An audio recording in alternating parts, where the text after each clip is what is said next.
How does a smaller regional power take on the world's largest navy with its massive aircraft carriers and advanced destroyers?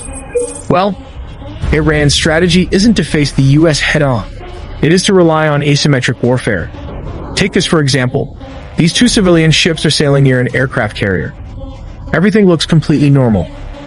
But then, at the press of a button, the shipping container doors opens up and out comes a missile. These are the self-made Iranian anti-ship missiles, which can still pack a punch. This is instantly followed by a swarm of low-flying drones and fast attack boats from within the cargo ships, and not to forget the small midget submarines. These submarines can launch torpedoes at the same time. In quick succession, it can pass through the carrier's strike group defense system and even achieve 10% impact. They might not sink the carrier, but they can damage it enough to make the waters too dangerous for the US to operate in. So let's look at the 4 key tactics they would likely use. Tactic 1. First and perhaps most famous is the swarm. The Islamic Revolutionary Guard Corps Navy operates hundreds of small, fast attack craft armed with heavy machine guns, rockets, and anti-ship missiles. The tactic here is simple, but deadly. Instead of trying to fight a US destroyer one-on-one, which they would lose, they deploy dozens of small boats simultaneously from every direction. The goal is to overwhelm the US ship's defensive systems, like the phalanx, by presenting more targets than the ship can track and destroy at once.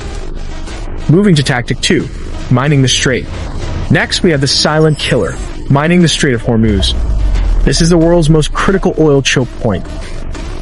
Iran maintains an inventory of thousands of naval mines, including smart mines that can listen for the specific acoustic signatures of enemy ships. In a conflict, Iran could use submarines, small boats, or even disguised civilian vessels to drop mines right into the shipping lanes. The goal here isn't just military, it's economic. This would deny the US Navy safe passage and immediately spike global oil prices, inflicting massive economic pain on the US and its allies. Here comes Tactic 3, the kill zone. Third is the geographic advantage, coastal missile batteries. The Iranian coastline is mountainous and rugged, perfect cover for mobile missile launchers. The regime also employs shoot-and-scoot tactics using truck-mounted cruise and ballistic missiles. They fire a missile and immediately move to a new hiding spot before the US can strike back. This effectively turns the Gulf into a kill zone, where US ships are under constant threat of fire from land with nowhere to hide. Tactic 4. We have the ambush threat, midget submarines. The Persian Gulf is actually quite shallow, which makes it difficult for massive US nuclear submarines to operate. However, it is perfect for Iran's fleet of diesel-electric mini-subs, like the Ghadar class. These small subs can sit silently on the seafloor, waiting for a target to pass overhead before firing torpedoes. It's a surprise ambush tactic designed to damage high-value assets, like carriers or destroyers, while remaining almost impossible to detect by sonar. These small but stealthy diesel-electric submarines, designed for operations in the shallow waters of the Persian Gulf, pose a significant threat to US aircraft carriers.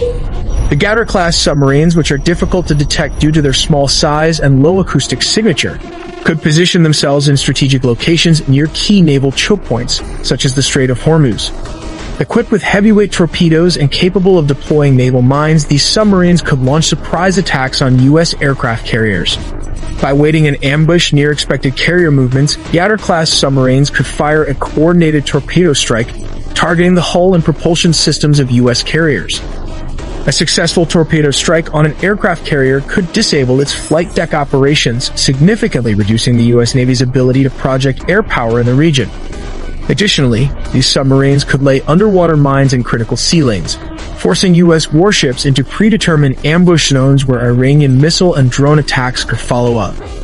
Tactic 5. We can't ignore the aerial threat. This is drone warfare. Iran has invested heavily in becoming a drone superpower in the Middle East. In a conflict, they would use UAVs not just for surveillance, but as loitering munitions, essentially suicide drones. The tactic is to launch them in massive waves to crash into the sensitive radar dishes and flight decks of US ships. The goal is to blind the fleet's sensors and halt flight operations, leaving the ships vulnerable to missile attacks. Let's look at Tactic 6. The US fleet relies on ports in Bahrain and air cover from bases in Qatar to sustain the fight. Iran possesses the largest ballistic missile arsenal in the Middle East. Their strategy includes massive missile barrages targeting these static headquarters and logistical hubs. The goal isn't just to destroy buildings, but to deny the U.S. Navy the fuel, ammo, and command support it needs to stay in the fight. If the ships have nowhere to dock, they can't stay in the Gulf. Iran's military strategy for targeting U.S. air bases in the Middle East would likely rely on a coordinated, multi-domain approach. By combining its missile arsenal, drone capabilities, and proxy forces, Iran aims to overwhelm American defenses and inflict significant damage. Among the high-value targets, Iran would likely prioritize are Al Udeid Air Base in Qatar, naval support activity, NS at Bahrain, multiple U.S. military bases in Iraq, and Al Dhafra Air Base in the United Arab Emirates. This approach reflects Tehran's broader strategic objectives, deterring U.S. military intervention, retaliating decisively in the event of conflict, and asserting its influence across the region. One of the most probable targets in a direct confrontation is Al Udeid Air Base in Qatar. As the largest U.S. military installation in the Middle East, it hosts around 8,000 American troops and serves as the regional headquarters for U.S. Central Command. The base plays a crucial role in supporting air operations across the region and is a central pillar of the U.S. military presence in the Gulf.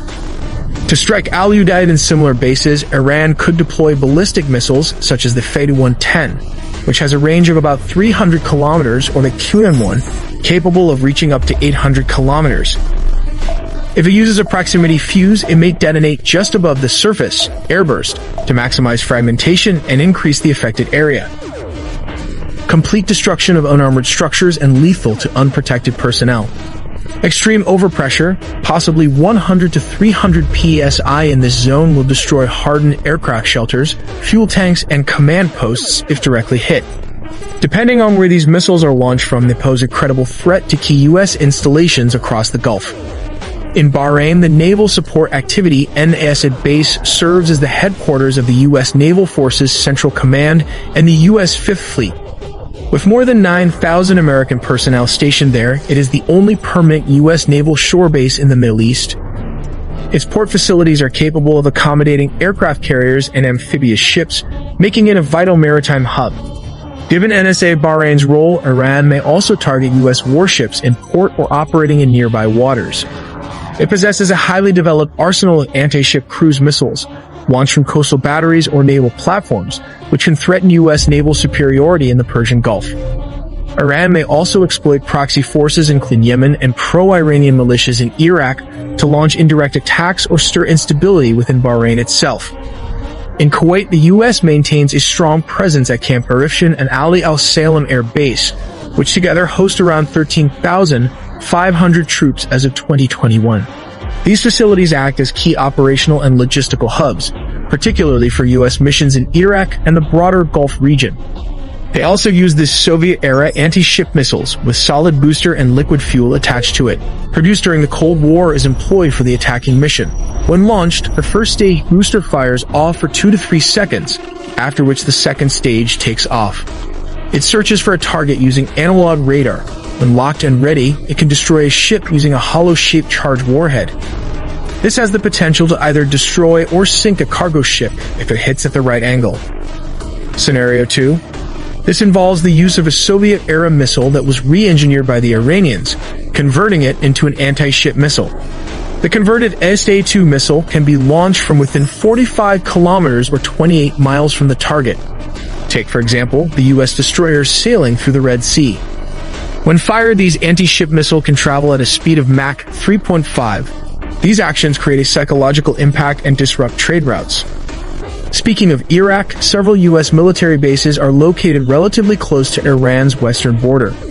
Their proximity places them well within range of Iranian missile strikes, adding to the strategic and tactical complexity of the region's security landscape.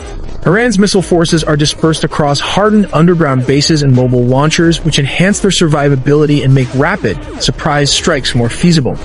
These launch platforms are designed to withstand preemptive attacks and deliver quick retaliatory blows. In terms of targeting, Iran would likely aim to paralyze air operations by striking runways, fuel storage facilities, aircraft shelters, command centers, and logistics nodes.